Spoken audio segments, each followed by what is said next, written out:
J'ai vendu ta voiture. Adrien n'a même pas levé les yeux de son iPhone alors qu'il me jetait un reçu froissé en plein visage. Ma carte a été refusée chez le traiteur il y a 1 heure. Les investisseurs nous regardaient et j'avais besoin de liquidités immédiatement pour couvrir la compte. Je suis resté là, pétrifié. Tu as vendu ma Peugeot. Adrien, je paie pour cette voiture tous les mois. C'est comme ça que je vais au travail. Il a fini par me regarder, ses yeux étaient de glace. La carte grise est à mon nom, tu te souviens? Ton dossier de crédit était catastrophique, alors je t'ai rendu service. Légalement, c'est ma propriété et je l'ai liquidée. Il a esquissé un sourire narquois. J'ai à peine eu de quoi payer le champagne. La prochaine fois, achète une meilleure voiture si tu veux qu'elle ait de l'importance. J'ai ravalé la boule dans ma gorge et j'ai fixé le sol. J'ai regardé Adrien, puis sa femme, Camille, qui ricanait sur le canapé en velours. Ce n'était pas une famille, c'était une dictature, et elle était sur le point de s'effondrer. Il était 2 heures du matin. Paris étouffait sous une canicule historique, le genre de chaleur qui fait que les pavés irradient encore bien après minuit. Mais à l'intérieur de l'appartement haussmannien du 16e arrondissement, la climatisation tournait à plein régime, créant une ambiance polaire. Je me suis réveillée au son de la porte de ma chambre claquant violemment contre le mur. Adrien se tenait dans l'encadrement, un grand sac poubelle noir à la main. Il l'a jeté par terre au pied de mon lit avec un bruit sourd de plastique lourd. « Lève-toi » a-t-il dit. Sa voix n'était pas forte, mais elle était teintée d'une irritation maniaque que je ne connaissais que trop bien. Camille a besoin de cette pièce. Elle fait une présentation de son nouveau dressing pour son direct sur Instagram demain, et ton bazar gâche l'esthétique. Je me suis redressée, clignant des yeux face à la lumière crue du couloir. Adrien, il est 2 heures du matin. Je me fiche de l'heure. Tu encombres ma maison. Il a poussé le sac vers moi du pied. J'ai fait tes bagages pour toi, considère ça comme une courtoisie. Maintenant, sors. J'ai regardé le sac. Il n'avait pas fait mes bagages, il avait pelleté la couche superficielle de ma vie dans un sac de chantier comme s'il s'agissait de déchets verts. Où suis-je censé aller? Ai-je demandé d'une voix monocorde. Tu as vendu ma voiture. Il a ri, un son bref et sec. Va vivre à l'entrepôt de Saint-Denis. Il est vide. Au moins là-bas, tu seras avec tes semblables. Les épaves.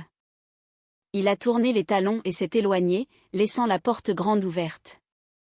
Je suis restée assise là pendant exactement 10 secondes. Une version plus jeune de moi aurait pleuré. Elle aurait couru après lui, le suppliant d'être raisonnable, promettant de mieux cacher mes affaires, s'excusant d'exister. Mais cette version de moi s'était évaporée au moment où il avait troqué mes clés contre du champagne. Je me suis levée, j'ai enfilé mon jean et mes bottines. J'ai ramassé le sac poubelle. Il était léger. Apparemment, ma valeur dans cette maison pesait moins de 10 kilos. Je suis passée devant la chambre principale où j'entendais Camille se plaindre de l'éclairage pour sa vidéo. Je suis passée devant la cuisine où l'argent de ma voiture avait été transformé en bouteille vide. Je suis sortie par la porte d'entrée et je l'ai laissé se refermer derrière moi avec un clic définitif. La descente de l'ascenseur a semblé durer une éternité. Quand les portes se sont ouvertes sur la rue, la chaleur m'a frappé comme un coup de poing physique. L'air sentait les gaz d'échappement et la poussière urbaine. J'ai hissé le sac sur mon épaule et j'ai commencé à marcher vers le terminal des bus de nuit. C'était une longue marche à travers les quartiers déserts, devant les boutiques fermées et les campements de fortune. À chaque pas, le rythme de mes talons sur le bitume battait un nouveau schéma dans mon cerveau. J'ai cessé de penser comme une sœur. J'ai cessé de penser comme une victime. Je suis passé au seul mode qui m'avait toujours permis de survivre, la logistique. J'ai commencé à faire un audit mental. État actuel, déplacé. Transport en commun uniquement. Réserve de cash, minimale. Responsabilité, un partenariat toxique qui venait de violer toutes les clauses de l'accord. Dans mon métier, lorsqu'un partenaire rompt un contrat aussi gravement, on ne dépose pas de plainte au service client. On ne demande pas de remboursement. On sécurise ses actifs restants. On coupe ses pertes. Et on se prépare pour une prise de contrôle hostile. Adrien pensait qu'il m'avait jeté. Il ne réalisait pas qu'il venait de me libérer de la seule chose qui me retenait encore. Le bus m'a déposé à 3 pâtés de maison de la zone industrielle. Le trottoir était fissuré et inégal, irradiant la chaleur à travers les semelles de mes chaussures. Même à 3 heures du matin, l'air ici avait un goût de diesel et de rouille.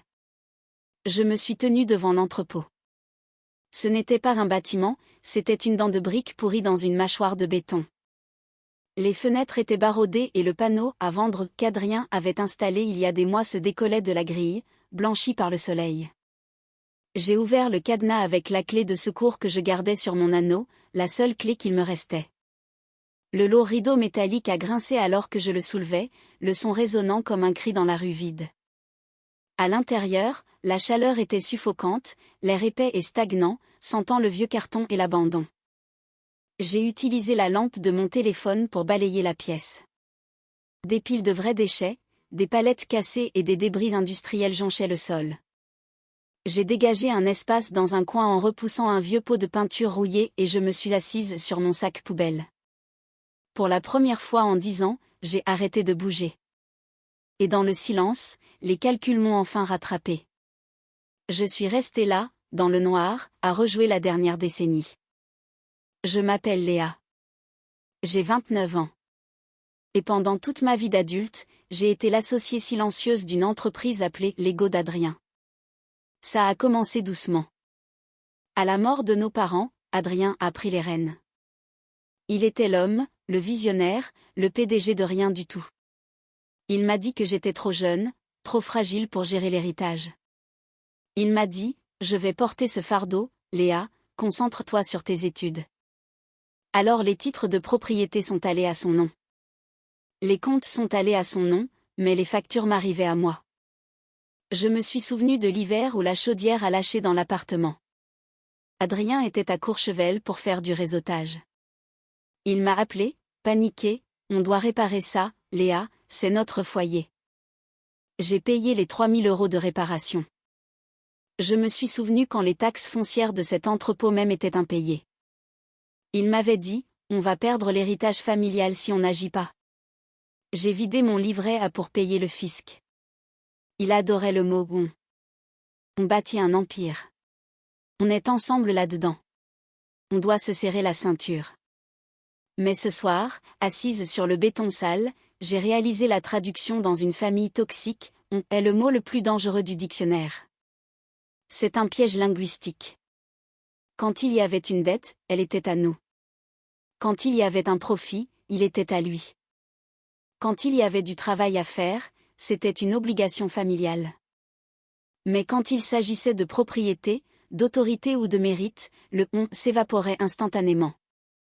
Il a vendu ma voiture parce qu'il croyait sincèrement qu'il en avait le droit. Il ne voyait pas ça comme un vol envers sa sœur, il voyait ça comme la liquidation d'un actif appartenant à la corporation d'Adrien. J'étais juste une employée qui s'était sentie trop à l'aise en pensant qu'elle avait des droits. Il m'a maintenue dans la précarité pour que je reste dépendante.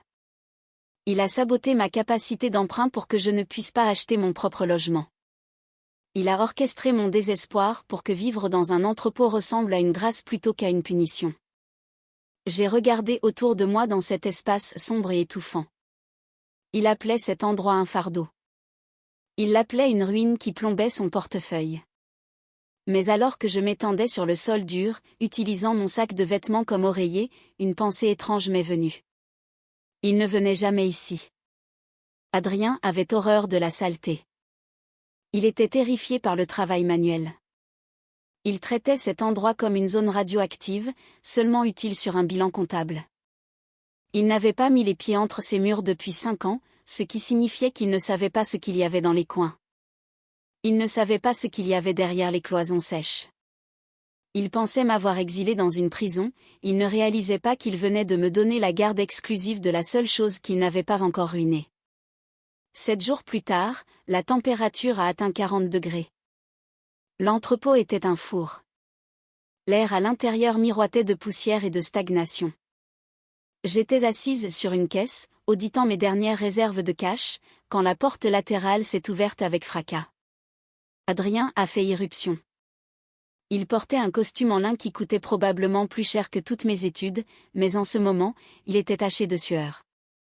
Il avait l'air déplacé, comme un paon dans une décharge. Il n'a pas dit bonjour. Il m'a jeté une enveloppe rouge sur la poitrine. Elle m'a frappé et a voltigé jusqu'au sol de béton. Paie ça, a-t-il aboyé. Je l'ai ramassé. Avis de coupure finale de la part d'EDF. Le montant dû était astronomique, 4 000 €. Tu squattes ici depuis une semaine, a-t-il dit en s'essuyant le front avec un mouchoir en soie, et tu n'as même pas transféré les abonnements. J'ai reçu un appel de l'agence de recouvrement aujourd'hui. Règle ça, Léa. Je ne vais pas payer pour garder la lumière allumée dans un dépotoir. Je n'ai utilisé aucune électricité, Adrien. Je charge mon téléphone avec une batterie solaire. Je n'ai même pas allumé une ampoule. Je me fiche de ce que tu fais.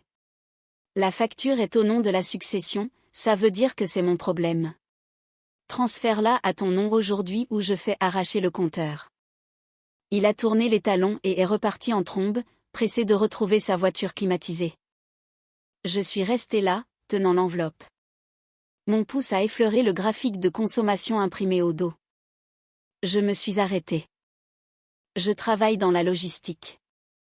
Mon travail n'est pas seulement de déplacer des cartons, c'est d'analyser des données. Je cherche les inefficacités. Je cherche les fuites. Et quand j'ai regardé ce graphique, mon cerveau a instantanément détecté une anomalie. La ligne de consommation n'était pas irrégulière. Dans un bâtiment normal, la consommation électrique fluctue, elle culmine pendant la journée et chute la nuit, elle fait des pics quand les machines s'allument. Mais cette ligne était plate. C'était une ligne horizontale parfaite sur tout le mois.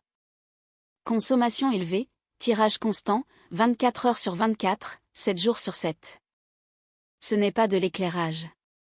Ce n'est pas un réfrigérateur oublié. C'est un système de survie. J'ai regardé autour de moi dans l'entrepôt vide et silencieux. Il n'y avait pas de machine en marche, pas de ventilateur qui bourdonnait, juste du silence et de la chaleur. Mais le compteur ne ment pas. Quelque part dans ce bâtiment, quelque chose dévorait de l'électricité comme un animal affamé. J'ai marché vers le tableau électrique sur le mur du fond. C'était un vieux panneau industriel couvert de crasse. Je l'ai ouvert. La plupart des disjoncteurs étaient recouverts de rubans adhésifs avec la mention hors service. Mais un disjoncteur, étiqueté zone 4, était brûlant au toucher. J'ai suivi le conduit. Il montait le long du mur, traversait les poutres du plafond et disparaissait derrière une pile de plaques de contreplaqué pourries appuyées contre le coin arrière de l'entrepôt. Je me suis approché du contreplaqué. J'ai tiré la première plaque. Elle s'est écrasée au sol, soulevant un nuage de poussière. Derrière, ce n'était pas de la brique, c'était du placo. Du placo récent. Quelqu'un avait construit une cloison, un faux mur pour raccourcir la pièce. J'ai pris un pied de biche dans mon sac à outils. Je l'ai enfoncé dans la jointure et j'ai tiré. Le plâtre s'est effrité.